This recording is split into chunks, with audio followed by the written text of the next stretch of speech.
Good morning mga ka-unli. Meron akong ituturo sa inyo na only 10 pesos to 500 pesos. At ito ay bagong earning apps. Maglalaro lang tayo dito ng slicing fruits. Now mga ka-unli, start the game. Okay, ayan, mag-slice lang tayo. Ganyan ang ginagawa ni Chief Cook. Ayan.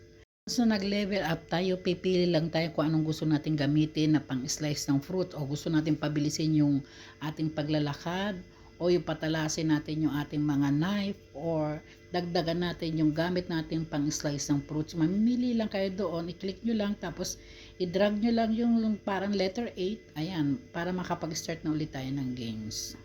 Next tayo ng mga fruits, pag nakita tayong magnet, kailangan natin kunin yun kasi mamamagnet lahat ng gems.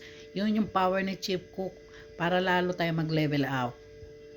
Mga ka-unli, pwede natin madagdagan ang ating gold coin sa pamamagitan po ng pag-click ng treasure box. Once na na-click natin yung treasure box, may mapapag tayong short videos. After ng short videos, may lalabas na coins. Mabas na po yung coins natin, press lang natin OK para i-claim. Sunod po natin yung ating spin. I-click lang natin yan. May mapapanood po tayo ng short videos. After ng short videos, mag-spin na po ang ating lucky draw. Pwede po tayo makakuha dito ng power, gold coins, or diamond. Ngayon ang ating nakuha ay diamond. Then i-click lang natin yung OK para ma-claim.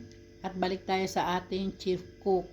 Dito nga pala kay Chief Cook, kailangan natin dito, galingan natin yung pag-slice. Kasi once na maubos yung power ni Chief Cook, hindi na po tayo makapag-slice ng fruits. Yun po ang magiging problema natin dito kay Chief Cook.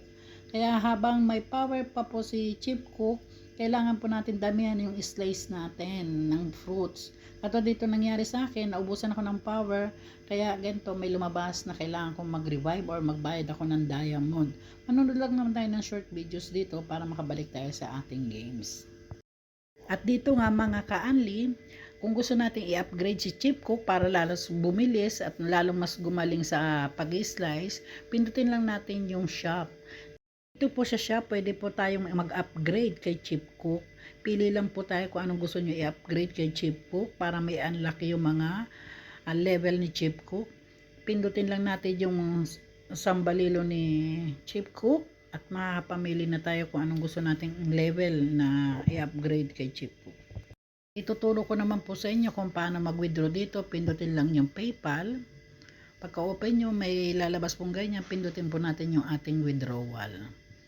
Once na pindot natin yung withdrawal, may makikita tayong PayPal, Payer, Dana, TRX, syempre GCash tayo. GCash ang pipindutin natin.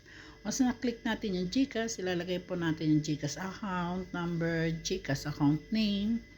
Then, ayan po yung mga points na para ma-hit natin yung unlimited 10 pesos to 500 pesos po ang maximum withdrawal po sa ating slice fruits. Gandahan po sa apps na ito, hindi po natin kailangan isang katutak na invites para po mailabas natin ang ating withdrawal.